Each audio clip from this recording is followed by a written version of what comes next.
नमस्कार, मी Rahul Kulkarni. News T व्हीमध्ये तुमचं स्वागत आहे. बीडच्या लॉलेसनेसची जी कहाणी आहे सध्या महाराष्ट्र बघतोय आणि ती कहाणी इतर कोणी मांडत नाही आहे, तर बीडचेच आमदार मांडतात. ही एक चांगली गोष्ट आहे. कारण मी उत्तर प्रदेश आणि बिहार हा वेगवेगळ्या निवडणुकीच्या निमित्ताने अनेक वेळेला फिरलो आहे. त्यामुळे येणाऱ्या काही वर्षामध्ये, कारण बिहारचा नितीश कुमार यांच्या नेतृत्वाखाली शेती विकासाचा दर हा या देशातल्या कोणत्याही राज्यापेक्षा अधिक आहे, 8% आहे. किंवा अलीकडे उत्तर प्रदेशनं ज्या पद्धतीनं कायदा आणि सुव्यवस्था हाताळली आहे ती तर सगळ्याच देशासमोर एक आदर्श गोष्ट आहे. त्यात सुप्रीम कोर्टात पण आता प्रकरणं सुरू आहेत. त्यामुळे काही महिन्यानंतर हे कदाचित उत्तर प्रदेश आणि बिहारमधली मंडळी म्हणायला लागेल की आमचा बीड झालाय. फाईन, पण आता ह्या सगळ्या प्रकरणामध्ये बीडमधल्या काही व्यक्तिमत्वांची चर्चा महाराष्ट्रात सुरू आहे. आणि जेव्हा व्यक्ती समजून येतो तेव्हा त्याची प्रवृत्ती कळायला आपल्याला मदत होते. जसं आता सुरेश धस ज्या पद्धतीनं बोलतात, मी त्यांना गेली 15-1 वर्ष ओळखतो, आमचा काही वेळेला संवादही होतो. त्यामुळे आज ते जे बोलत आहेत ते तसंच पूर्वीपासून बोलत होते, ते तशाच शब्दांचा प्रयोग करत होते. त्यांनी कित्येक जणांना कशा पद्धतीनं घरी पाठवलंय त्याच्याही कहाण्या माझ्याकडे आहेत.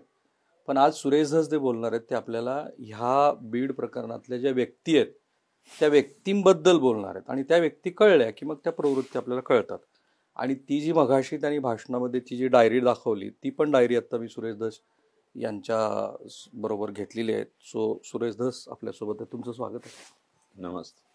ही माहिती देतो कोण तुम्हाला? नाही, माहिती ठेवावी लागते ना. राजकारणामध्ये सगळ्यांची सगळी माहिती ठेवावी लागते. गुप्त गुप्त त्याच्याशिवाय राजकारणातही सक्सेस होता येत नाही. काही मित्र आहेत ना आमचे, आणि मुळात विंड पॉवर एनर्जी जी आहे ही सुरुवातीला 2011-12 मध्ये ही रिन्यू पॉवर कंपनीच्या माध्यमातून सुरुवातीला आष्टी मतदारसंघामध्ये आले. तुमच्याकडे पहिल्यांदा माझ्याकडे आले, परंतु ते अतिशय सॉफ्टली ते सगळं संपवून गेलं. त्यांनी जवळपास 300 ते 600 मेगावॅटचं कामही केलं. आणखी एक कंपनी आली, त्यांनी पूर्ण केलं. परंतु आमच्या इकडे काय कुठं धांगडधिंगा, हे माघामागी, हमको इतना देव उतना देव, हे असले काही उद्योग आमच्याकडे झाले नाही. ते जे आता उद्योग हे नाविन्यपूर्ण योजना जी काढलेली आहे यांनी, मिस्टर आका अँड समथिंग, नाही आका मीन्स मी हे म्हणतो वाल्मिकरान त्यांच्या सुपर आका हे ते डीएम आहे. यांनी जे नाविन्यपूर्ण योजना काढल्या, वाल्मिकराच्या प्रत्येक गुन्ह्यातला खरा सूत्रधार हा धनंजय मुंडे. सगळ्याच्या सगळ्या म्हणता येणार नाही, पण परंतु मोस्टली आकांच्या कानावर घालूनच हे लोक करत असतील ना. मी 2 शब्द वापरलेले आहेत. एक तर आकांनी त्यांचं, मोठ्या आकांनी त्यांचं मंत्रीपद, त्याच्यानंतर जिल्ह्याचं पालकमंत्रीपद, हे म्हणजे आपलं रजिस्ट्री करतो ना, ते काय म्हणतो त्याला आपण, ते प्रकाश ओळंकीवर बोलले ना की पहिली 4 वर्ष तर ते वाल्मिकराडकरच धनंजय मुंडे यांच्या पॉवर ऑफ अटर्नी पूर्णतः, म्हणजे पूर्ण खरेदीसह सगळे अधिकार, जमीन ह्यांची. फक्त कसायपुरती नाही दिली, ती विक्रीचे सुद्धा अधिकार. किती माणसं मारली असायत वाल्मिकीने म्हणत नाही मी, परंतु मी नाव कोणाचं घेणार नाही, पण जिल्ह्यामध्ये मर्डर जे झालेले, संगीत दिघोळे ते आता संतोष आमचा मस्साजोगचा सरपंच, याच्यापर्यंत साधारणतः 12 ते 15ची लिस्ट आहे जी की वाल्मिकडे. आणि कुठेही रेकॉर्ड वरती न आलेले सुद्धा काही लोक आहेत, जे लोक घाबरून ज्यांनी FIRच नाही केली. आता घरचं तर गेलंय, पण आता पुढचे कच्चे बाच्चे आहेत, यांचं काय करायचं म्हणून सुद्धा दबलेली प्रकरणे फार आहे. तर मला जे की फोन आले परळीतनं, ते असं म्हणतात की 2 दशकामध्ये साधारणतः 135 ते 150 माणसं डिसअपिअर. खरं आहे काय? 100% असतील, काहीच अडचण नाही. फक्त एक आहे की ते पुढे येणार नाही. थोडा वेळ जाऊ द्या ना यांना. हे जर मंडळी पॉवर मधून बाजूला निघाली असं वाटलं आणि हे जर जेलमध्ये राहिले, तर मग त्यावेळेस सुस्कारा टाकून ते लोक पुढे येतील ना. आता काय करतायत, ज्या फॅमिलीज अशा पुढे यायला बघताय त्यांना लगेच यांची माणसं पटपट पटपट त्यांच्या घरी जातात, लगेच त्यांना सांगतात काही बोलू नका. शेवटी बाहेरच्या माणसाचं किती दिवस ऐकणार आहे. म्हणजे आम्ही म्हणजे बाहेर जिल्ह्यातलेच की मी जिल्ह्यातलाच आहे, पण बाहेरचा म्हणजे मतदारसंघाच्या बाहेर. मतदारसंघाच्या बाहेरच्या माणसाचं किती दिवस ऐकणार, ते किती दिवस तुम्हाला साथ देणार, असं करून हे करतायत. आता जे विकास दुबे सारखी माणसं, काही मुस्लिम समाजातल्या कुटुंबातल्या लोकांनी आम्हाला उदाहरणं सांगितली कशा कशामुळे. इतक्या करून कहाण्या आहेत, ते जर ऐकलं तर ते फार अवघड वाटतं. 2 कहाण्या सांगा. एक कहाणी अशी आहे की म्हणजे XYZ म्हणूनच सांगेल, नाहीतर हे लगेच तिथं जाऊन उद्या हे करत. एक ते सरपंच आहे, त्याचे वडील पंचायत समितीला निवडून आले आणि यांचे वडील पराभूत झाले. म्हणजे तसं पंडितांना हे त्यांच्यातलं चांगलं माणूस त्यांच्या फॅमिलीतलं, परंतु दुर्दैवानं ते मुंडे साहेबाचं आणि यांचं फाटलं होतं. त्यावेळेस ते पराभूत झाले आणि बहुतेक शिरसाळा मतदारसंघात. 1 महिन्याच्या आतच तो पंचायत समितीला निवडून आलेला माणूस गेला. टोकवाडीजवळ त्याचा ऍक्सिडेंट झाला. ते ट्रॅक्टरच्या ह्याच्यात झाला तो. हो, त्याचं फिर्याद नाही, दाद नाही, काय नाही. ते लोक समजले ऍक्सिडेंट होता, पण ऍक्च्युअल तो ऍक्सिडेंट नव्हता. आणखी एक असेच आहे की कुणाच्या तरी ह्यांच्या कार्यकर्त्याची नजर कुणाच्या तरी मुलीवर गेली आणि म्हणून त्यांनी काही प्रकार त्या मुलीशी केला. जी MBBS ला शिकत होती, बरोबर? मी म्हणणार नाही, कारण ते फोड होती. मग लगेच त्या कुटुंबाकडे लगेच हे जात. मग त्याच्या वडिलांनी डायरेक्ट मुलीसह स्वतः आत्महत्या केली, असा एक किस्सा आहे तिथं. पण तुम्हाला हे माहिती आहे ना की फौजदारी समितीमध्ये जेव्हा सार्वजनिक गोष्टी आपण करतो तेव्हा ही जबाबदारी येते व्यक्तीची की त्यांनी ते पुरावे दिले पाहिजे. ते पुरावे दिले पाहिजेत ना. आता मी काय म्हणतो, इतक्या लवकर लोक पुढे येणार नाही. अहो, आता ते काल परवाच मी परभणीला काल गेलतो. परमार नावाची एक लेडी मला भेटायला आल्या. परमार, त्यांची 10 स्टँडच्या पाठीमागं काहीतरी 10 एकर जमीन या फार्मर फॅमिलीची. त्यातली 6 एकर एसटी स्टँडनी ताब्यात घेतली. उर्वरित राहिलेली 4 एकर जी आहे, त्या 4 एकरामध्ये यांचं एक घर होतं आणि यांच्या भावकीचं एक घर होतं. परमार हे बहुतेक कोणत्या वेगळ्या समाजाचे लोक आहेत, मला जात माहित नाही. राहुलजी, तुम्ही पाहता, मला अजून आयुष्यामध्ये जात हा फॅक्टर अजून शिवलेला नाही. आता भविष्यात कधी शिवला तर मला काय माहिती. तुम्हाला वंजारी समाजाने भरपूर मतं दिली. हो, चांगले दिले. माझ्याकडे वंजारी समाजाचे माणसं आहेत, माझ्या बरोबर प्रामाणिकपणे काम करणारे वंजारी समाजाचे माणसं. आता वंजारी समाज लोक म्हणत नाही. मी पाहिलं ना, आता तुम्ही स्टेजवरती मी म्हणलं, वंजारी समाजाच्या माणसांनी कोणत्या माणसांना पटलंय हे जे दुष्कृत्य ह्यांनी केलंय, हे समाजाला पटलंय? वंजारी समाज अजिबात. ते 5-10% यांचे जे टगे मंडळी आहे, जे यांच्याकडनं DPDCत फायदा झालाय, यांच्याकडनं कुठंतरी बंधाऱ्याचं काम मिळालंय, यांच्याकडनं कोणाच्या तरी भावाची, चाच्याची, मामाची बदली झाली, एवढ्याच लोकांना इंटरेस्ट आहे.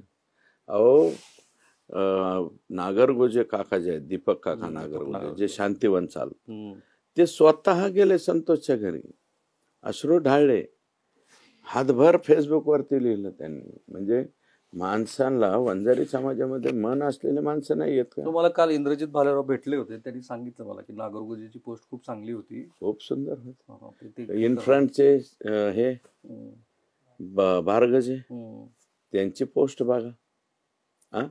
आणि जीवाच्या वाडीसारख्या वाडीचे लोक आणि नांदूर घाटच्या खालच्या ज्या काही वाड्या आहेत वंजारी समाजाच्या, त्या प्रत्येक वाडीतनं माणूस मस्सा जोगला सरपंचाला भेटायला गेलाय. पण मग काही लोक म्हणतात की DNA मध्येच गुन्हेगारी येते, बरोबर आहे का? असं नाहीये. कसलं काय, तो जुना काळ झाला. DNA मध्ये गुन्हेगारी वगैरे तसलं काय नाही. मुळतः काय आहे की हा समाज थोडासा इमोशनल आहे. वंजारा समाज, वंजारा थोडासा रागीट आहे आणि त्याला मग पेटवलं की फार लवकर पेटतो. असं या सगळ्या गोष्टीचा हे गैरफायदा घ्या, इमोशनल बनवायचे. दोघं घेतात की एकटे? आता मी दोघांच्या बद्दल नाही बोलणार, सध्या तर एकावर फोकस केला. त्यांच्याबद्दल नंतर बोलू. ती परमारची केस राहिली. परमारचं हा, परमारची जे आहे त्यांच्या स्वतःच्या मालकीचं घर असलेलं बालाजी फड नावाचा डॉक्टर मालकीचं घर पाडतोय आणि त्याचं स्वतःचं बांधकाम करतोय. आता हे असलं कुठं असतंय का हो? हा, आणि ती बाई पोलीस स्टेशनला फिर्याद देऊन गेली. पोलीस स्टेशननी काहीही केलं नाही, कोणी काही केलं नाही. ह्याला जंगलराज म्हणायचं नाही तर मग कोणतं? हे जंगलराज तुम्हाला आज कळलं का? असं आहे जंगलराज. तुम्ही दोघंही एकमेकाच्या निवडणुकीमध्ये एकमेकाचे प्रभारी होतात आणि एकमेकाचा प्रचार करत होता. नाही, आम्ही नव्हतो प्रचार. धनंजय मुंडेंचं तुम्ही गोपीनाथरावांच्या विरोधामध्ये जेव्हा आता त्यावेळेस होतो ना, आम्ही एकमेकाचे विरोधक म्हणून काम केलं, एकमेकाच्या बरोबरही काम केलं, परंतु एवढं पुढं नव्हतं येत. नाही, मला आठवतं की गोपीनाथराव एकदा माझ्या मुलाखतीत म्हणाले होते की सुरेश धसानी धनंजय मुंडेंना राष्ट्रवादीमध्ये घेऊन गेले. त्यानंतर क्लिअर केलं त्यांनी. गोपीनाथरावजींचं शेवटचं भाषण पहा. तेलगाव, वडवणी तालुक्यातलं तेलगाव ह्या गावात शेवटची सभा घेतली.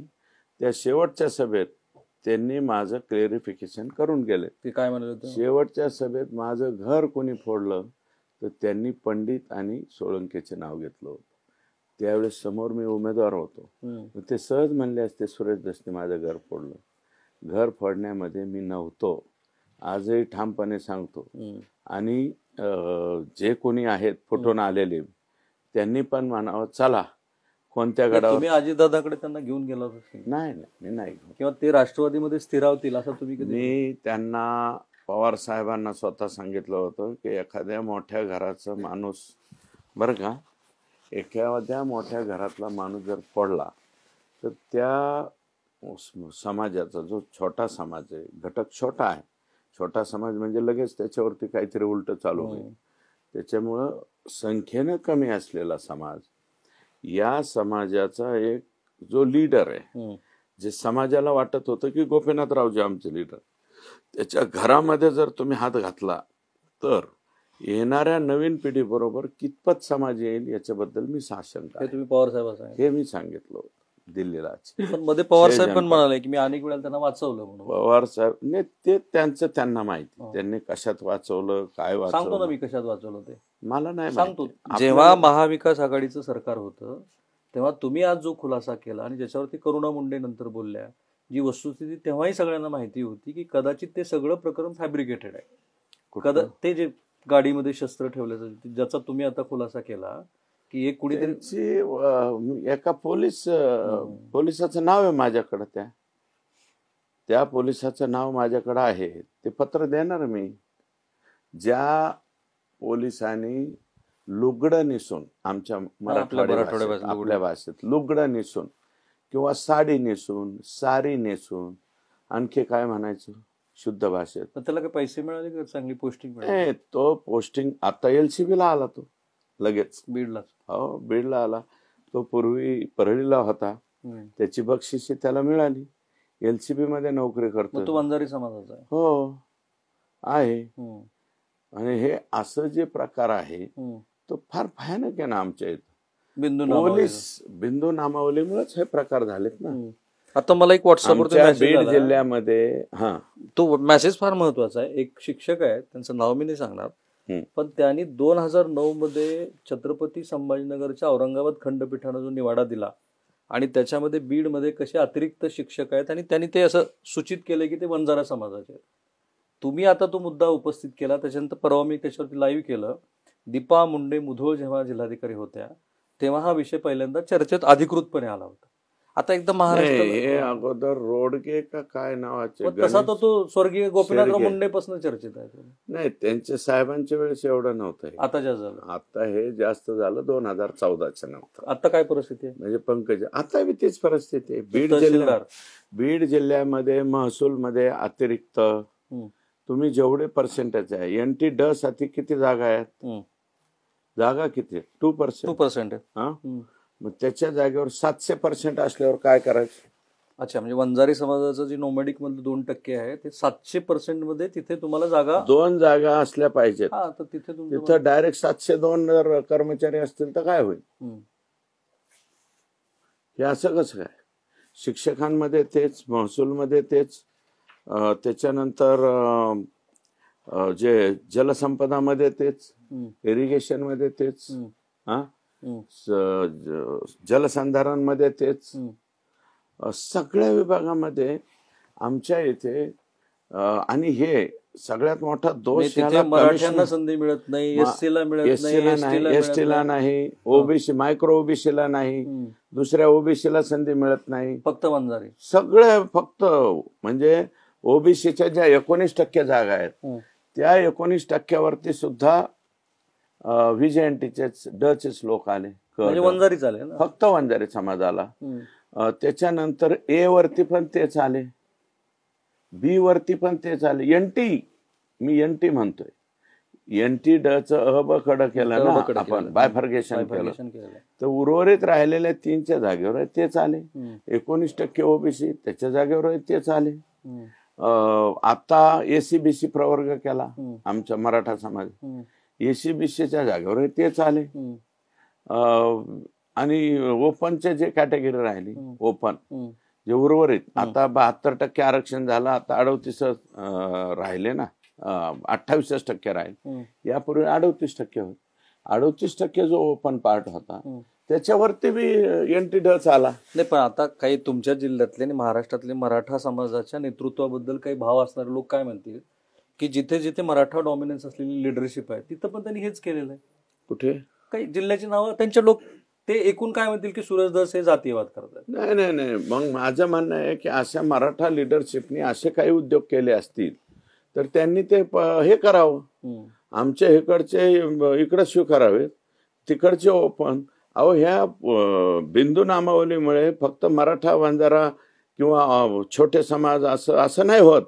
मेन प्रॉब्लेम असा होतोय की तुम्ही काही जण, काही म्हणजे मेजॉरिटी के लोक क्लार्क म्हणून नोकरीला लागले तर क्लार्क म्हणूनच रिटायर होत आहे. हा सगळ्यात मोठा ड्रॉबॅक आहे खुल्या प्रवर्गातल्या बद्दलचा, सगळ्यांच्याच बाबतीत, ओबीसीच्या बाबतीत तेच होते. त्याला उसंतच मिळत नाही ना मुंडका काढायला, त्याची जे प्रमोशन आहे एसटीच्या जागेवर असते काय कोण. एक मिनिट, माझं ना नेहमी सुरेश धस यांच्याबद्दलचं आकलन आहे की सुरेश धस हे अत्यंत अभ्यासू आमदार आहेत. त्यांची सभागृहातली पण तुम्ही भाषणं बघा, ते जे बोलतात आणि त्यांचा जो आविर्भाव असतो ते ज्या शब्दाचा प्रयोग करतात, पण त्यांच्याकडे आपण जे बोलतो आहोत त्याबद्दलचं पुरेसं माहिती आणि ते मग ज्ञान तर आहेच त्यांच्याकडे. तो खुल्या प्रवर्गावरती पण अन्याय होत असेल. खुल्या प्रवर्गावरती झाला, एनटी ए बी सी वरती सुद्धा झाला, ए बी सी वरती झाला, डी मध्ये वंजारी समाजाची कॅटेगरी येते.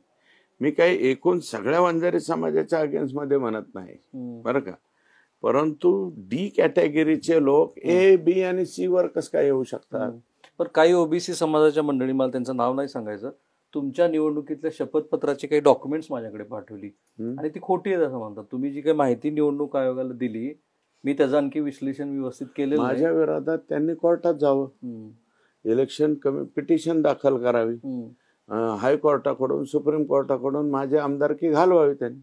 लखलाप त्यांना जर कागदपत्र माझे मिळत नसतील, मिळतातच ना, हा नसेल मिळत ते एखादा बंच मीच तयार करून देतो त्यांना. हा घ्या, तुम्ही जमिनी हडप केल्या वगैरे, हा काय, हा ते हडप केल्या, मी गडप केल्या, अजून काही केल्या, ते सगळं क्लिअर झालं ना साहेब. ओके, हे बघा, मग ती अवकापची जमीन होती की नाही, काही संबंध नाही त्याच्याशी. माझा काय संबंध आहे, माझा संबंध काही नाही त्याच्यावरती. ह्यांनी एक मानसिक आहे, धनंजय मुंडे अँड कंपनी यांनीच हे माणसं नेमलेली आहेत ना, त्यांना 4 व्हीलर गाड्या देणं, ते असीम सरोदे साहेबांना बोलावून घेणं, त्यांची प्रेस ठेवणं. असीम सरोदे साहेब अशी सहजासहजी प्रेस घेऊ शकतात का? दिली असेल त्यांना माहिती. हा, मग त्यांना पडताळणी असेल, पडताळणी करायला पाहिजे होती. 93 प्रकरणं दाखवणं, हायकोर्टाच्या पुढे जाणं. पहिल्यांदा एक तपासणी केली माननीय उद्धव साहेब ठाकरे, त्यावेळेस मुख्यमंत्री पवार साहेबांनी, यांनी मिळून ठरवलं, नाही नाही म्हणले हे देवस्थान इनाम जमीन है, मस्जिद इनाम जमीन है, ऐसा ऐसा करेंगे, इसको अंदर डालेंगे, म्हणजे आम्ही. मग त्याच्यात त्यांनी ते बघितलं, एक डीवायएसपीच्या नावाने चौकशी लावली, काही निघालं नाही. सुरेश धसच्या कुटुंबाचं कुठेही नाव निघालं नाही. मग ते संपलं. ते हायकोर्टाची ऑर्डर आली ना त्यात. नंतर SIT नेमली, कुमावत साहेब म्हणून, ज्यांचं खूप नाव होतं, चांगले अधिकारी, चांगला अधिकारी होता तो अधिकारी, नॉन करप्ट आहे. त्यांनी चेक केलं. ते कुमावत साहेब नंतर मला येऊन भेटले, म्हणजे चालता चालता, मला येऊन नाही भेटले, चालता चालता माझी त्यांची भेट झाली होती. अनेक रेड्स मारल्या त्यांनी, बरेच गुटखा हे ते कमी केलं आमच्या जिल्ह्यातलं, चांगलं काम. ते म्हणले यार धस साहब काय को तुम्हारे विरोध में ऐसा करते हो. म्हणलं क्या क्या चेक करणे का, वो सब चेक करू. त्यांच्या SIT मध्ये बी राहुलजी काहीच निघालं नाही. मग नंतर यांनी काय केलं, कलम 17 प्रमाणे कोणत्याही लोकप्रतिनिधीची चौकशी जर करायची असेल तर त्याला राज्य सरकारची परवानगी लागते. मग यांनी काय केलं, त्यावेळेस उद्धव साहेबांच्या कालावधीत, आणि काय उद्धव साहेबांच्या कालावधीत गुन्हे दाखल करणे म्हणजे भाजपाल्यासारखंच काम होतं ना. विरोधी पार्टी तुमच्यावर मी गुन्हा दाखल आलाच, तुम्ही तो मुद्दा आणलाच होता. आणला म्हणजे तुमच्यावर. मला आठवत होतं हे, ते आता त्या खासदार झाल्या कंगना राणावत, त्यांचं घर पाडा, तो टाइम्स नावचा अर्णव गोसावी, तसेच आम्ही बी होतो त्यावेळेस. आमच्यावरती 30 गुन्हे दाखल. मी 2 प्रश्न रिपीट विचारतो कारण ह्याची खूप चर्चा आहे. एक, सुरेश धस यांच्या निवडणुकीच्या शपथपत्रामध्ये काहीही खोटं नाही. काहीही खोटं नाही. सुरेश धस यांनी कुठलीही जमीन लाटलेली नाही, अजिबात नाही. बरोबर. आता मला 100% डायरी सांगा, कारण मगाशी जे तुम्ही रिव्हिलेशन दिलंय त्याच्यातनं खरं तर व्यक्ती उलगडायला मदत होते. आणि मी म्हटलं की ही मुलाखत ही अत्यंत महत्वाची ठरणार आहे, कारण पुढे जाऊन मला असं दिसतंय की ज्या पद्धतीनं मुख्यमंत्री बोलतायत, मगाशी मी सुरेश धस यांच्या मोर्चानंतर मुख्यमंत्र्यांची प्रतिक्रिया बघितली, प्रेस पाहिली, करेक्ट. तर स्वतः ते म्हणाले की याच्यामध्ये कुणीही असला, आणि पुन्हा एका शब्दावर त्यांनी जोर दिला की याच्यामध्ये कोणीही असला तरी आम्ही त्याला सोडणार नाही. मी फेसबुक वरती पाहिले. करेक्ट. सीएम सरांचं. तुम्ही रोज बोलता का सीएम? नाही, असं नाही. मी फार छोटा माणूस आहे. सीएम ला बोलायचो, आठवड्यातनं एक वेळेस वेळ मिळाली तर नशीब आहे. आणि कशामुळे त्यांचा वेळ घ्यायचा साहेबांचा, आपण तरी कशाला. आम्ही होतो ना कधी 2019ला आमचा जनादेश पळवला, आम्ही विरोधी पार्टीत बसलो, सागर बंगल्यावर दर आठवड्याला 2-3 दिवस जाऊन गप्पा मारायला आम्ही. तुमची चांगली मैत्री आहे त्यांच्यावर? मैत्री माझ्यावर जीव आहे त्यांचा, माझ्यावर जीव आहे. फडणवीस यांचा तुमच्यावर जीव आहे हे मान्यच करावं लागतं. मग त्या माणसाने जगवलं साहेब आपल्याला, नाहीतर आमच्यावर हरळ उगाली असते. त्या माणसाने ज्यावेळेस, आणि हे ज्यावेळेस माझ्यावरती हे आणलं, अलगड आणली होती अवकापची आणि त्या देवस्थानाची, याच्या वेळेस मला फक्त आणि फक्त दत्त म्हणून माझ्या पाठीमागे जर कोणी उभा राहिला असेल तर ते देवेंद्र. आणि अलीकडचे तुमचे मार्गदर्शक अजित पवार आहेत? नाही, माझे मार्गदर्शक अजितदादाचं काय अडचण आहे. अजितदादांबरोबर मी काम केलं ना, पण ज्या दिवशी अजितदादाला सोडलं परत ते माझे मार्गदर्शक कसे होते सांगतो मी तुम्हाला. ज्या दिवशी मंत्रिमंडळाचा शपथविधी झाला त्या दिवशी तुम्ही आणि अजित पवार अर्धा पाऊण तास एकत्रित होतात, बरोबर आहे? मी भेटलो त्यांना. तुम्ही दोघंच एकत्रित होता? भेटलो. तुम्ही खूप चर्चा केली? मी चर्चा वेगळ्या गोष्टीवर केली. अजितदादा हे फक्त राजकारणापुरतेच मर्यादित नाहीत, दुधाच्या धंद्यामध्ये आहेत, आम्हाला साखर कारखानदारी, आम्ही ऊसतोड्यांचे प्रतिनिधित्व करतो. त्यांना विनंती करायला गेलतो मी की ह्या अधिवेशनामध्ये, आता हे पहिलं तर नाही पण दुसऱ्या अधिवेशनामध्ये दादा ऊसतोडीचा कायदा आणा, त्याच्यामुळे तुमचं साखर कारखानदाराचं नुकसान व्हायला लागलं ना आमचं नुकसान. तुमचं एक नेतृत्व एस्टॅब्लिश झालं असतं साखर काम. आमचं एस्टॅब्लिश आहे, कारण देवेंद्र फडणवीस तुम्हाला त्या काळामध्ये एक महत्वाची जबाबदारी दिली होती. जबाबदारी मी गेलो होतो, कोरोनाच्या काळात फिरलो मी, संपूर्ण महाराष्ट्र फिरलो. आणि त्यामुळे ते नेतृत्व लोकनेते गोपीनाथरावजी मुंडे साहेब यांच्या नावाने ऊसतोड कामगार संघटनेचं आम्ही प्रतिनिधित्व करतो, दरवेळेस करतो. सुखदेव आप्पा सानप हे आमचे अध्यक्ष आहेत आणि आमचं संचालक मंडळ आहे. आणि आम्हाला ह्या वेळेस कसल्या परिस्थितीत 2 गोष्टी करून घ्यायच्या. येणाऱ्या अधिवेशनामध्ये आम्हाला कायदा करून घ्यायचा आणि मंत्री संत्री नसल्यामुळं ते सोपं जातं ना. आता काय, मंत्री असलं की मग त्याला मर्यादा असतात, सर करावं लागतं, साहेब करावं लागतं. आता आम्ही साहेब आपल्याला ह्या महामंडळासाठी पंकजा मुंडे पुरेसा प्रयत्न करतात का? केला असेल का नाही मला माहिती नाही त्यांनी. आणि ऊसतोड कामगाराचं आत्ताचं नेतृत्व कोणाकडे? अजूनही या दोघाही जणांनी किती प्रयत्न केलाय मला माहिती नाही, बरं का.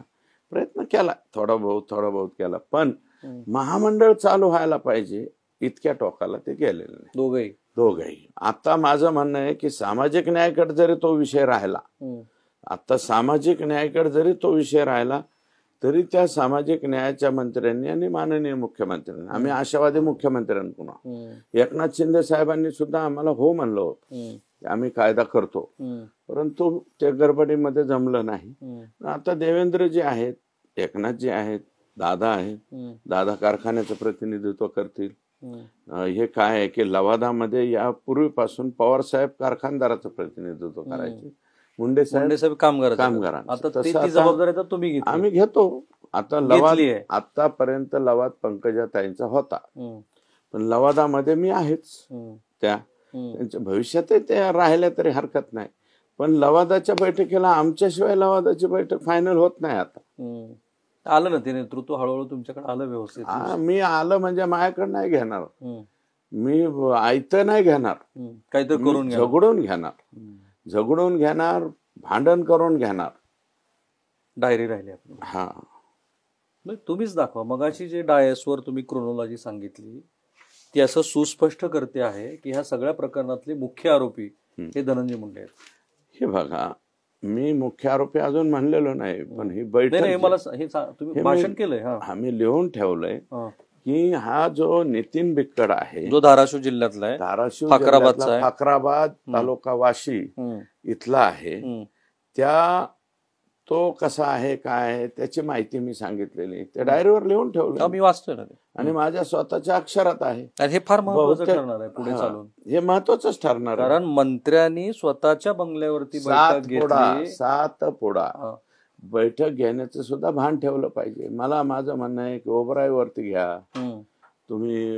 ओबराईच्या शेजारी कोणतं हॉटेल आहे ते ट्रायडंट हॉटेल आहे, तिथं बैठक घ्या. आणखी कुठं घ्यायची तिकडं तिसऱ्या याच्यात. मगाशीच्या भाषणात तुम्ही एकूण धनंजय मुंडे यांच्या उपस्थितीमध्ये 2 आणि त्यांच्या अपरोक्ष एक तर त्यांच्या स्वतःच्या घरी एक त्यांच्या अपरोक्ष 2. अगोदर नितीन बिक्कड आणि वाल्मिक अण्णा यांचीच बैठक झाली. नंतर अवादा कंपनीचे जे लोक आहेत ते शुक्ला अँड अल्ताफ तांबोळी पैकी अल्ताफ तांबोळी तिथं नव्हता, शुक्ला होता. आणि आय एनर्जीचे अनंत काळकुटे यांची 14 तारखेला बैठक झाली तिथं. आणि ह्याच काय सीडीआर सापडतील ना सगळ्यांचे. नाही, पण मी त्या बैठकीला उपस्थित आहे. माझ्या उपस्थितीमध्ये एखाद्याला खंडणी मागितली, ऑब्विसली मी आरोपी आहे ना ह्या प्रकरणातला. होणारच आहे ना, म्हणजे धनंजय मुंडे आरोपी होणारच आहे. होतील ना भविष्यात, काय सांगता येईल, झालेच पाहिजेत.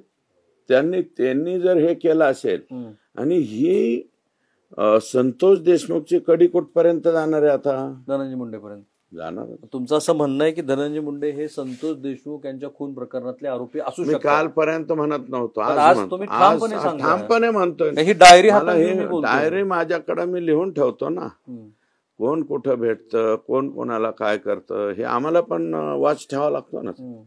वॉच ठेवा म्हणा तुम्ही, वॉच डॉग म्हणा, आम्हाला काय म्हणायचं ते म्हणा. नाही, तुमचे इनपुट्स खूप स्ट्रॉंग आहेत. इनपुट स्ट्रॉंग असतात. कुणाच्या किचन मध्ये काय शिजतं, त्याचा वास कसा येतो, बेडरूम व्हेज आहे का नॉन व्हेज आहे, बेडरूम मध्ये. बेडरूम एवढ्या खाली नाही जात राजकारणात, एवढ्या ह्याच्यावर.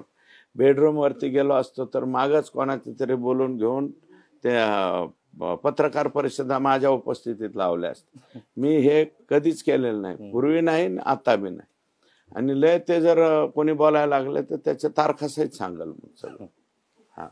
पण हे तुमचे इनपुट्स खूप स्ट्रॉंग असतात. मी म्हणालो इनपुट्स गृह विभागाकडे येतात का? नाही, अपना खुद का गृह विभाग आहे ना स्वतःच. माझा बाप ग्रामपंचायतचा सदस्य बी नव्हता. मी राजकारणात सक्सेस आहे ना, त्याचं कारण काय? आणि तुमचा दांडगा जनसंपर्क आहे, त्याचं कारण जनसंपर्क आहे. लोक बी सांगतात कोणत्या जेडा हॉटेल का काहीतरी नवीन एक हॉटेल आहे इथं, जेडी हॉटेल का काय, मुंबईत, पुण्यात, लोणावळ्याला. ओके. त्या हॉटेलवर कोण किती दिवस कोणाबरोबर होतं याच्या सहित माझ्याकडे माहिती आहे सगळं. फक्त योग्य वेळेची वाट, योग्य वेळी सांगेल माझ्याकडं. धनंजय मुंडे ही व्यक्ती कशी आहे? व्यक्ती म्हणून समोर दाखवताना चांगली आहे, परंतु ते राजकारणामध्ये शब्द कोणाचाच पाळत नाही. या बोटाचा लगेच या बोटावर आणतात, या बोटाचा लगेच त्या बोटावर आणतात. ही जी पद्धत आहे त्यांची. आम्ही इमाने इतबारे त्यांच्याबरोबर काम केलं. मी पवार साहेब, अजितदादा, प्रकाश सोळंके, जयदत्त अण्णा आणि विमलताई या सगळ्यांना डावलून ज्यावेळेस गोपीनाथरावजी, जयदत्त अण्णा, विमलताई यांची युती झाली आणि त्यांनी पवार साहेबांना जाऊन भडकवलं वेळवा, त्यावेळेस जिल्हा परिषदेमध्ये 8 पैकी 7 मतं मी धनंजय मुंडेंना दिलेली. एक जुनी माहिती आहे कशाला ते जोपर्यंत शब्द पाळत होते तोपर्यंत ठीक होत. त्यांनी शब्द बदलला आणि सर्वाधिक जास्त बदल धनंजय मुंडेंमध्ये कधी झाला असं या 5 वर्ष. मला एक 5 वर्षापासून ते फार बिघडले. हे रजिस्ट्री करून दिली ना त्यांनी वाल्मिक अण्णा यांच्याकडे, जे काय म्हणतो ते पॉवर ऑफ पॅटर्न, काय लय जमिनी खरेदी विक्रीचे आम्ही व्यवहार करीत नाहीत जास्त बरं. त्याच्यामुळे पॉवर ऑफ पॅटर्निंग हे ते शब्द जरा आम्हाला कमी आठवतात. त्याच्यातले नादच असतात ना, त्यांना ते शब्द लय लवकर येतात, आम्हाला लवकर येत नाही, कारण आम्ही त्या फारशा भानगडीत पडत नाही. पण मग अजूनमधून तुम्ही पंकजा मुंडेबद्दल पण बोलता. नाही, पंकजाताईंवरती माझा स्वतःचा आक्षेप एकच आहे की त्यांनी निवडणुकीच्या काळामध्ये मी 2017ला त्यांच्या बरोबर आलो, 15लाच आलो ऍक्च्युअली. त्यांची जिल्हा परिषद मी वाचवली म्हणजे त्यांना दिली. नाही अध्यक्षपदाच्या वेळेला जागा आल्या, अध्यक्षपदाच्या सीट्स कमी पडल्या होत्या, माझ्या 5 सीट दिल्या आणि मी जर इकडे टर्न होत नव्हतो तर त्यांची जिल्हा परिषद येत नव्हती. आणि काय झालं की मी पवार साहेबांकडे आग्रह काय धरला होता, आत्ताचे जे खासदार आहेत त्यांच्या मिसेस सुद्धा जिल्हा परिषदेच्या सदस्य होत्या. मी एवढंच म्हणत होतो की तुम्ही प्रस्थापिताच्या ऐवजी विस्थापित मराठ्याला संधी द्या. बजरंग सोनवणे तसा विस्थापितच आहे ना, तो कुठं प्रस्थापित आहे. ठीक आहे, आता त्याने कारखाना उभा केला पण त्याच्या स्वतःच्या जीवावर केलाय ना, त्याच्या बापाचा नाहीये. मग बजरंग सोनवणेच्या मिसेसला तुम्ही अध्यक्ष करा, मी तुमच्या बरोबर. पवार साहेब पण म्हणले नाही प्रकाश सोळंकेला द्यायचे. मग तिथं काय व्हायला लागलं की आम्ही विरोधात असताना सुद्धा हे कोणाचं ऐकलं गेलं, अमरसिंह पंडित साहेब, प्रकाश सोळंके आणि धनंजय यांचं जास्त ऐकलं गेलं, आमचं ऐकलं गेलं नाही. मग मला आपलं जिथं ऐकत नाही तिथं आपलं नमस्ते लंडन, जिथं नाही ऐकलं तिथं लगेच आपण असं करतो चलो. मग म्हणलं ह्यांच्या बरोबर राहण्यात काय अर्थ नाही. मग ते पंकजाताईंनी बोलवलं, आत्ताचे जे सीएम आहेत ते त्यावेळेस सीएम होते, त्यांनी मला बोलवलं मेटे साहेबांच्याकडून. मी त्यांना म्हणलो बाबा साहेबांना, राज्य पातळीवर आम्ही तुमच्याकडे बघून येतो, जिल्हा स्तरावर आम्ही 100% पंकजाताईंच्या बरोबर राहू.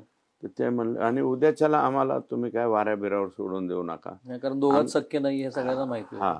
आमचं गरीबाचं झोपडं आहे म्हणलं, मोठ्याचा आला घोडा ना आमचं गरीबाचं झोपडं मोडा, असलं काही करू नका.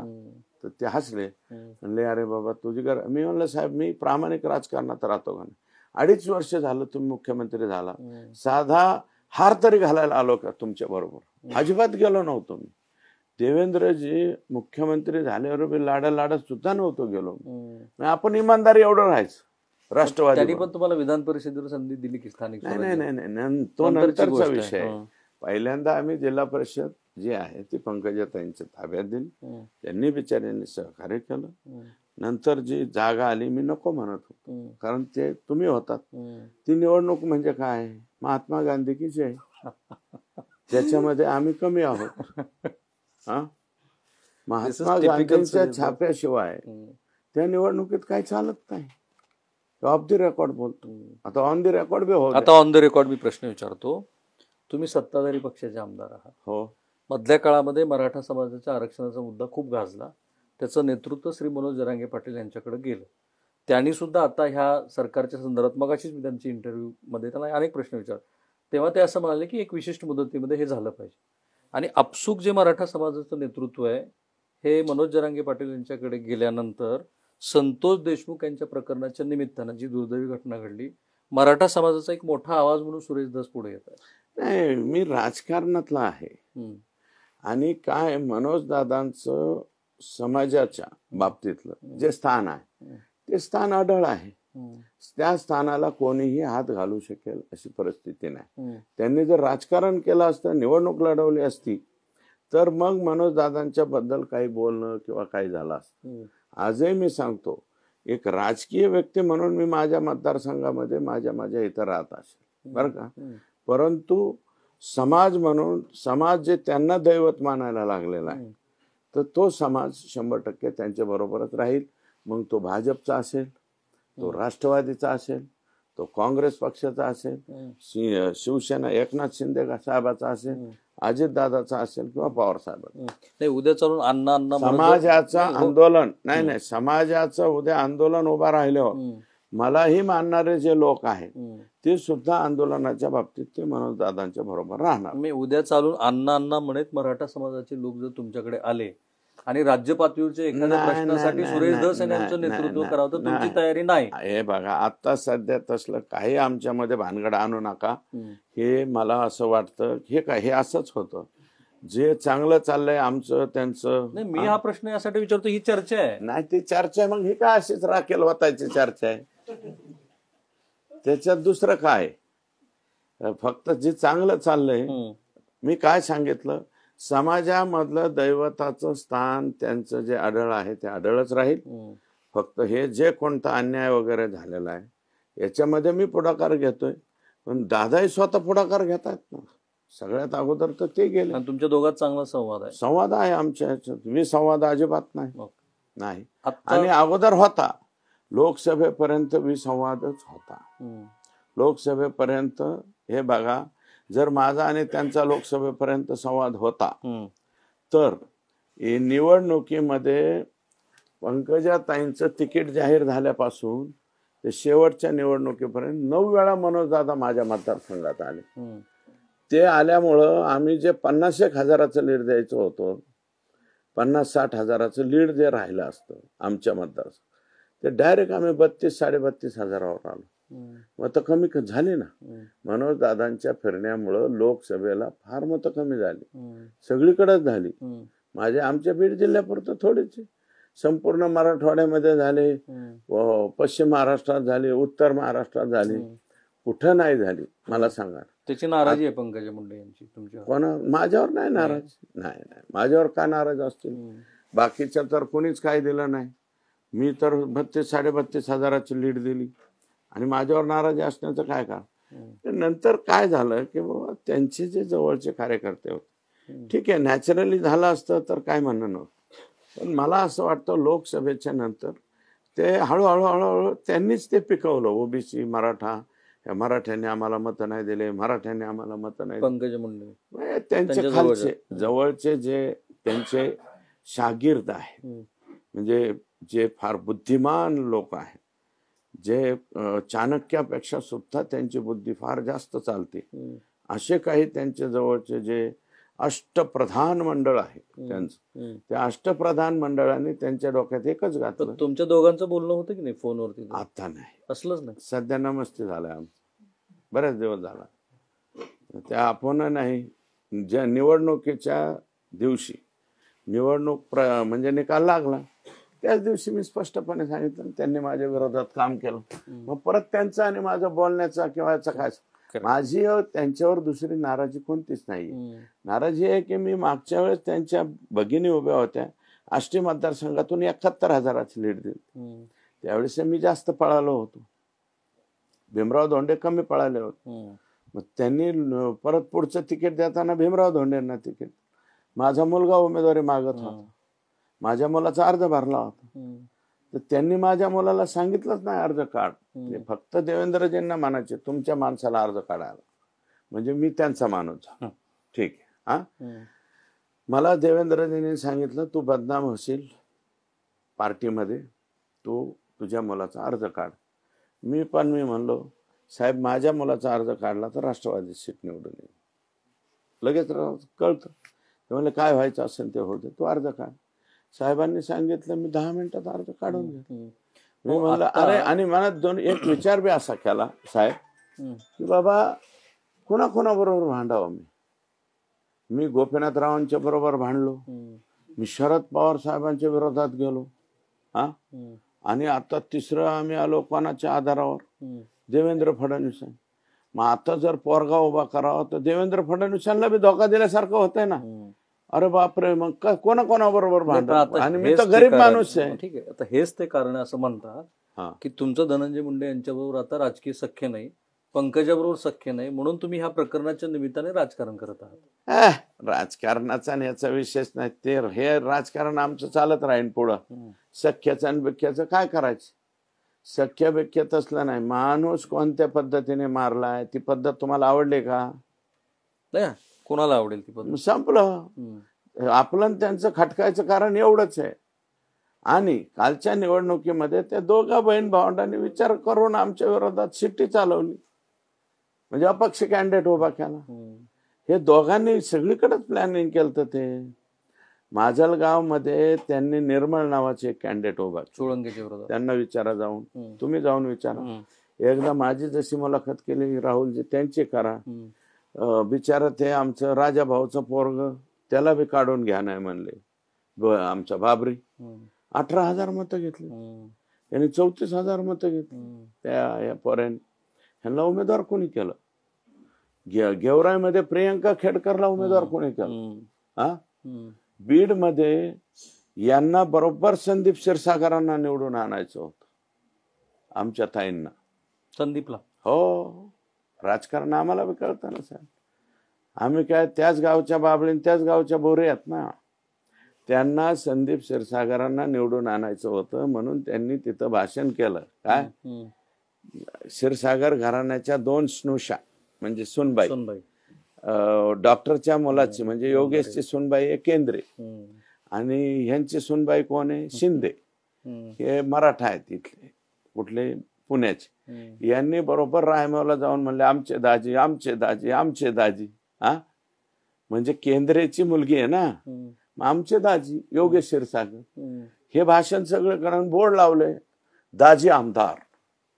इकडं मराठा समाज मानला हे आमचा दाजी संदीप क्षीरसागर, हे दाजी म्हणून निवडून आलाय. असं कोणतं काय मोठं लढे? आणि ते आलं. आणि माझ्या इथं या दोघांचा कॅन्डिडेट ठरवून भीमराव धोंडे होते. त्यांना काय वाटलं, धनगर समाज, माळी समाज आणि वंजारी समाज तिघं एकत्र केले, आले. अहो, वंजारी समाजामध्ये तुम्ही दोघं सोडून मला मानणारे लोक आहेत ना, 30-35% लोक आहेत. हे मुंडे साहेबांच्या विरोधात मत दिले. मुंडे साहेबांपेक्षा अजून हे दोघं मोठे नाही झाले. हा, तेवढ्या उंचीवर कधी जातील मला काय वाटत नाही. मला जे चित्र दिसतंय तेवढ्या उंचीवर हे 2 मंडळी जातील असं मला वाटत नाही. मग तुम्ही असं कसं काय समजायला लागले की हम करे सो कायदा? बीड जिल्ह्यात 4 सीट आम्ही फक्त त्या एका सीटवर सक्सेस झाल्यात पंकजात. त्या म्हणजे त्या यांना निवडून आणू शकल्या. कुणाला? मुंदडाला. मुंदडात तर एकटी सीट. त्या भाषणातच म्हणले माझी एकच सीट आहे ना. मग मी, तुम्ही बोर्डीकराबद्दल? नाही नाही नाही नाही, मुंदडांच्या भाषणात पंकजा काय म्हणाल्या, बीड जिल्ह्यात माझी एकच सीट आहे ना, असं बोलल्यात ना त्या. नसला तर व्हिडिओ घ्या माझ्याकडून, या मुलाखतीत तो बी टाका, देतो तुम्हाला मी. एकच सीट आहे. मग 2 जागा भाजप जर लढत होतं माझ्यासह, त्या कसं काय म्हणलं एकच सीट होती? म्हणजे माझं सीट त्यांना पाडायचं होतं का नाही? हा, बर. मग आता त्या भारतीय जनता पार्टीच्या उमेदवार होत्या नमिता मुंदडा, आणि मी भारतीय जनता पार्टी कंसात गंधर्व विवाह पार्टी, असं काय पार्टी आहे का निघालेली? त्या पार्टीचा कॅन्डिडेट होतो. तुम्ही देवेंद्रजींना नाही का सांगितलं? त्यांना सांगितलं ना मी, त्यांना सांगितलं, त्यांना सगळं माहिती. मग मी भारतीय जनता पार्टी गंधर्व विवाह, म्हणजे आपण आपल्याकडे मोथराची म्हणतात, हा, तशी मी काय मोथराची आहे का? मी बी ओरिजिनलच आहे ना. ठीक आहे. बीडचं पालकमंत्रीपद कुणाला दिलं पाहिजे? देवेंद्र फडणवीस किंवा अजितदादा, दोघांपैकी एक, नाहीतर एकनाथ शिंदे. या तिघांशी तुम्ही बोललात का? आम्ही नाही बोललो, बोलू आता. अजून त्यांचं सेटअपच चाललंय ना. हा तपास कसा सुरू आहे? पीएस हे बी वाटायला हा तपास कसा सुरू आहे? कोणता? आता जो व्यवस्थित चाललाय, काही अडचण नाही? काही अडचण नाही तपासामध्ये कुठे तुम्हाला? हा, हे अडचण नाही. फक्त ते 2-4 नावं जे आलेले आहेत चुकीचे, जे गुलालासह त्यांच्या बरोबर डान्स करतात असे काही लोकांचे नाव त्यात आले. तुम्ही समाधानी आहात? नाही, माझ्याकडे तपासावरती तुम्ही समाधानी? तपासावर मी समाधान. हे तिन्ही पद्धतीचा तपास जर झाला तर 100% होतील. आणि ते जे तेली म्हणून अधिकारी आहेत, नॉन करप्ट माणूस आहे, याचा रिपोर्ट आम्हाला लागला. या मुलाखतीच्या शेवटच्या भागाकडे आहोत. आणि बीड सारख्या अत्यंत सुसंस्कृत, म्हणजे बीडचा जर तुम्ही सांस्कृतिक इतिहासकालीन हा सगळा इतिहास बघितला आणि अलीकडच्या काळातले दोन मोठे नेते, खरं तर प्रमोद महाजन हे तसे धाराशिवचे आहेत, पण त्यांचं कार्यक्षेत्र हे अंबाजोगाई, आणि गोपीनाथरावांचं तर आपण सगळ्यांनी बघितलं. तर त्या बीडमध्ये आता जी काही परिस्थिती आहे ती सुधारायची असेल तर काय करायला हवं, हे मी जरा एकदा सुरेश धस यांच्याकडे, त्या राखेपासून सुरुवात करायची का? राखेमधून हे जे चुकीचं, आता हे बघा, आता त्या राखेचं टेंडर निघाले 624 रुपयाचं, आणि तिथे गर्जे नावाचे कोणतरी कार्यकारी अभियंता आहेत, ते स्मॉल स्केल इंडस्ट्रीच्या नावाखाली 150 रुपये, 195 रुपये का 155 रुपयात बल्कर भरून देतात. असे काहीतरी उद्योग तिथं आहे. गुंड 150 लोकांनी पिस्तोली, रायफली, बंदुका घेऊन जायचं, ती राख भरायची आणि कुणीकडे विकायची, उघड्या गाड्याने ढंपरने न्यायची. अरे त्याला पर्यावरणाचे काही रूल्स अँड रेग्युलेशन्स काही आहेत का नाही? तुम्ही जात येत असताना जरा बघून या ना. माझी विनंती आहे. मी दादारी वडगावचं 2012-13 केलं होतं. कुठपर्यंत गेलेलं पाहिलं. देशाच्या पलीकडे वादळाच्या वेळेस, याच्या वेळेस तुम्ही फार लांब लांब जाता. अगदी युद्धाच्या वेळेस सुद्धा मी इस्रायलला गेलेलं पाहिलं. हमास, ते इस्रायल पर्यंत गेलेलं तुम्हाला पाहिलं. मी तुमच्या पाया पडतो. तुम्ही दादारी वडगाव बद्दल, दादाहरी वडगाव नाही, तुम्ही फक्त त्या परळीत जा, कायच अवस्था आहे, काय नाही. तुम्ही बघा किती गावाच्या शेतीचं म्हणजे शेत पिकच बंद झालंय, किती लोकांना त्वचेचे आजार झाले, किती लोकांना श्वसनाचे आजार झाले, काही काही जणांचे फुफ्फुसच काम करीत नाही. इतकी बेकार परिस्थिती झाली. साधं त्या लोकांचे तपासणीचा कॅम्प सुद्धा हे घेत नाही. रश्मिका मंडाना मात्र आणते. रश्मिका मंडाना, अजून काय काय मोठमोठ्याला हिरोईन, हिरो लाने का एक दिन डान्स करने का, धनुभाऊ जिंदाबाद, ऐसा वैसा, वालिम खान हायच गोली मार भेजे में, हे सगळं त्या यांचेच असे झाले. आणि वाल्मिक हे काय कॅरेक्टर, त्याची किती संपत्ती, कॅरेक्टर, त्याची संपत्ती किती आहे वाल्मिकी? मला असं वाटतं 1000 कोटीच्या पुढे जाईल ते. 1000-2000 कोटीच्या. सापडायला ना आता. हे संपल्यावर, मोर्चा संपल्यावर पठ्ठे आलता, ते म्हणलं कोणत्या तरी पार्क मध्ये, अॅमिनोरा पार्क शेजारीच आहे अॅमिनोरा पार्क, हडपसरचा अॅमिनोरा पार्क मध्ये. तो पोरगा, जाडीवाला पोरगा म्हणला, अख्खा फ्लोर वाल्मिक अण्णाच्या ड्रायव्हरच्या नावावर आहे आत्ता म्हणला. आत्ता मग आता हे वाल्मिकचं काय बाबा हे. आणि ही शक्यता किती आहे की वाल्मिक कराड आणि धनंजय मुंडे यांचे सुद्धा संबंध अलीकडच्या काळात बिघडले होते किंवा वेगळ्या पातळीवरती होते? नाही, मला नाही वाटत. स्वामीनिष्ठेच्या बाबतीमध्ये वाल्मिक अण्णा हा अतिशय प्रामाणिक आहे. त्याच्याबद्दल वाईट काय मनात आलं तर ते धनंजय मुंडेंच्या मनात येईल, वाल्मिकच्या नाही. वाल्मिक फार प्रामाणिक माणूस, तेवढ्या बाबतीत त्याला तोड नाही. त्याचं माझं आणि भांडण झालेलं आहे, काय झालेलं आहे ते आमचं व्यक्तिगत पुढे येईल, अजून इतक्या लवकर नाही. तो धागा तर नाही ना? नाही, तो धागा नाही. हा धागा एकच आहे, संतोष देशमुखची क्रूर पद्धतीने केलेल्या. माझं काय म्हणणं होतं, संतोषला न्यायला पाहिजे होतं, थापड थोपड करायला पाहिजे होतं, 2-4 तोंडात हाणायचं, लय झालं तर पोलीस स्टेशन पुढे न्यायचं. ते पोरगा काय म्हणला होतं, त्यातला प्रतीक घोले का तो सुदर्शन घोले, यांनी माझ्या 2 तोंडात मारल्या. मी याला नंगा फुंगा करेल म्हणले, अंडरपॅन्ट सुद्धा ठेवणार नाही. माझं म्हणणं अंडरपॅन्ट सुद्धा ठेवायची नव्हती. पोलीस स्टेशन मध्ये चौकात न्यायचं, त्याला नागडा करायचा, आपल्या मराठी भाषेत भोंगळा करायचा. आता भोंगळा तर काय असंसदीय शब्द नाहीये, तसा करायचा, त्याचा फोटो काढायचा, लोकांना दाखवायचा. पण संतोष दिसला तर असताना, अरे बाबा त्या लेकराची चूक काय, कशामुळे मार, इतक्या वाईट पद्धत, रिंगण करून आणि ठोके टाकतात, ते दुसऱ्याला दाखवतात, बघा कसं मारतो ते. व्हिडिओ कॉल दाखवले गेले. कोणी बघितले ना, ते 302 मध्ये आलेच पाहिजे. आणि हे मोकामध्ये बी गेले पाहिजे. इथं बरेच मोके व्हायला पाहिजे. राखेचा स्वतंत्र मोका झाला पाहिजे, वाळूचा स्वतंत्र मोका झाला पाहिजे, हा खडी चोरणाऱ्यांचा स्वतंत्र मोका झाला पाहिजे, या कंपन्यांना दादागिरी करणारे यांचा एक मोका झाला पाहिजे. 10-20 मोके झाले पाहिजे. मोके झाले, हे सब अंदर गेले ना तर बीड जिल्ह्यासारखा जिल्हाच नाही. अहो किती दिवस सहन करणार तुमची दादागिरी, तुमचे हे किती दिवस? फार फाटायची पाळी आली लोकांचे काळज, तरी तुमचीच दादागिरी ऐकून घ्यायची, तुमचीच दहशत ऐकून घ्यायची. अजिबात ऐकणार नाही. आता लोक दहशत ऐकणार नाही. आता उलटे पडते लोक तुमच्यावर. ते आज अंजली दमन यांना बरेच फोन आले, तुम्हाला असे आले नाहीत ना फोन? मला आले ना 4-2 फोन आले धमक्यांचे. हो, पण नंतर माफी मागितलं त्यांनी. ही आत्ताची 8-10 दिवसातली गोष्ट आहे. मागच मागितलं त्यांनी. ज्यांनी मला धमक्या हे गंभीर आहे. मी पुन्हा एकदा अहो धमक्या देतात ते, संध्याकाळी धमक्या देते. अच्छा, आणि संध्याकाळचा अर्थ वेगळा होतो. संध्याकाळी धमक्या देते, दुसऱ्या दिवशी माफी मागितली. माझ्या बाबतीत तरी. आता अंजलीताईंची मागितली का नाही मला माहिती नाही, पण माझी माफी माग. तुम्हाला पोलीस संरक्षणाची गरज आहे? अजिबात गरज नाही. कशासाठी पोलीस संरक्षण? माझं हे बघा, पोलीस संरक्षण असू नये, कोणी जर गोळी मला घालायची असेल, मला मारायचं असेल तर मी मरणार आहे. तुम्हाला घरून म्हणत नाही का कोण? मिसेस तुमच्या की बा हे जरा थांबवा जरा? नाही म्हणत. कोण नाही म्हणत? मुलगा नाही म्हणत तुम्हाला? नाही म्हणत. कशाला म्हणत? आम्हाला कर नाही त्याला डर कशाला? आम्हाला भीतीच नाही कोणाची. काय कारण आहे? कोणाला घाबरायचं काय कारण? का घाबरायचं? सुरेश दसांना भीती वाटत नाही? अजिबात नाही. माझा बाप नव्हता ना, आम्ही बी नाही. माझे पोरं नाही घाबरत.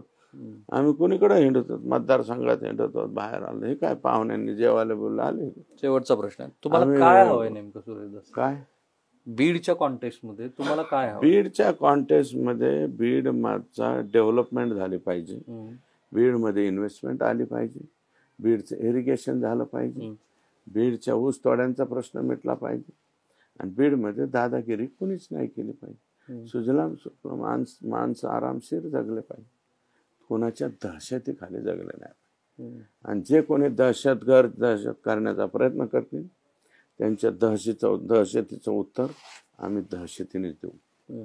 पण फक्त तेवढ्यांपुरता, समाज म्हणून नाही, त्या एका व्यक्तीपुरतं, तेवढ्या एका व्यक्तीपुरतं. जे झंटा फांटा करेल ना त्याला अंटा फांटा आम्ही करू 100%. त्याला उत्तर त्याच भाषेत मिळत. आणि आहेत ना त्यांच्याकडे जसे लोक तसे आमच्याकडे बी लोक आहेत. झंटा फांटाला अंटा फांटा म्हणणारे लोक आहेत आमचे. आरेला कार्य 100%. काय अडचणच नाही.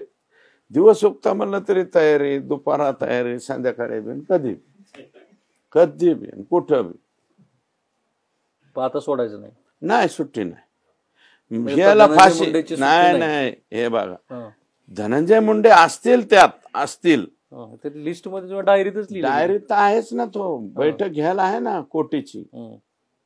परंतु काय उद्याच्याला कायद्यामध्ये ती ऑर्डर द्यायला, ती जी ऑर्डर दिली ना मारा, त्या ऑर्डर मध्ये धनंजय मुंडे नसतील तर मग ते कस काय आरोपी होतील? पण आता संशयाची सुई जी आहे ती धनंजय मुंडेची, टोटली सुई त्यांच्या भोवताली. आणि म्हणून मी काय म्हणतोय, 5-6 महिने धनुभाऊ तुम्ही नैतिकतेच्या आधारावर राहा ना बाहेर. काय फरक पडतो? 6 मंथ बाहर रहो, 6 महीने के बाद वापस आओ. तब तक वो कायदे को बनाओ. कायदे आहे ना निवडून आलेला. बाहेर का पोरगा आहे, चांगला आहे तो. त्यांचे चुलते काहीतरी आमदार होते. हा, चांगला माणूस आहे तो. कायदे तुम्हीच असं काय नियम? कायदे राहू द्या. नाही तर तुमच्या बदल्यात आमचं ते हे कराड करा. काय होते रमेश आप्पा? नसलं तर गुट्टे आहे, राठोडे. तुम्ही सगळे म्हणता आम्ही बंजारा हे ते. सगळ्या बंजाराच्या जमिनीवर तर ह्यांनी पीक विमा टाकला. बरेच फोन मला लातूर मध्ये नाही आले. तुमच्या जिल्ह्यामध्ये धाराशिव मध्ये 3000 हेक्टरवर आहे. नाव बघा, या ना जरा. तेवढी एक, जसं इस्रायलला जाऊन आले 2 वर्षापूर्वीच, एक यात्रा करा ना. मी तुम्हाला अत्यंत जबाबदारीने सांगतो की तो घोटाळा पहिल्यांदा मी उघड केला होता. आता जेव्हा प्रभू रामचंद्राचं एक मंदिर आहे तिथे तडवळ्यामध्ये, त्या मंदिराच्या नावावरती त्या समाजाच्या काही व्यक्तींनी, समाजाच्या व्यक्तींनी त्या पद्धतीनं ते खोटा ठराविक पीक विमा लोक आहेत, काढला होता. ठराविक लोक आहेत. 8 जिल्ह्यात ह्याच लोकांनी भरलाय. म्हणजे उद्याच्याला धाराशिवमध्ये जो भरतो विमा त्याच व्यक्तीने कुठं भरलाय? बीडमध्ये. त्याच व्यक्तीने नांदेडला भरला. त्याच व्यक्तीने फक्त पिकं वेगवेगळी. जालना म्हणलं की डाळिंबाचा पीक विमा भरतो. हा, कारण माल ज्यादा मिळत आहे. 1,60,000. हे पैसे कुठे गेले? ही मस्ती कशामुळे आली या गँगला? मस्ती पैशावरच येते ना. ज्यादा आखल्यापेक्षा जास्त पैसे मिळाल्यावर काय होणार? तसा प्रकार. थांबूया आपण इथे. पण मी तुम्हाला प्रॉमिस केलं होतं आणि तुम्ही ती विनंती मान्य केली. तुमच्या शेतात बसून ह्या प्रकरणाचा जो तपास झालाय. माझा 300 गायचा गोठा आहे. तुम्ही या. हा, तिथं या माझ्या गायीचा गोठा बघायला. तर आपलं असं ठरलंय आता की आजपासून 1 महिनाभरानंतर जो काही तपास होईल आणि त्या तपासाची सुई जर श्री धनंजय मुंडे यांच्याकडे आली, आणि बाय द वे त्यांना हा पूर्ण अधिकार आहे की सुरेश धस हे जे काही म्हणतायत त्याचा प्रतिवाद करण्याचा. मी वारंवार त्यांना विनंती करतोय की तुम्ही तुमची भूमिका मांडा. प्रत्यक्षात फोनवरती मी त्यांना सांगितलं आणि खरं तर त्यांनी ती मांडायला हवी. ज्या पद्धतीनं आता सुरेश धस यांनी ही डायरी आपल्या हातात घेऊन या डायरीचा उहापोह महाराष्ट्रासमोर केला, हे गंभीर आहे. जेव्हा सत्ताधारी एखाद्या एवढ्या जबाबदार मंत्र्यावरती अशा पद्धतीचे आरोप होत आहेत आणि ते खुनाच्या प्रकरणाकडे जात आहेत, त्यावेळेला सरकारचा प्रमुख म्हणून आणि त्यांच्या पक्षाचा प्रमुख म्हणून जशी 2 नेत्याची जबाबदारी आहे, तशी श्री धनंजय मुंडे यांची सुद्धा आता काहीतरी वेगळ्या पद्धतीची जबाबदारी तयार होताना दिसते. कॅमेरामन निकेतन मानेसह मी राहुल कुलकर्णी, NDTV मराठी, पुणे. धन्यवाद सर. Thank you so much. धन्यवाद.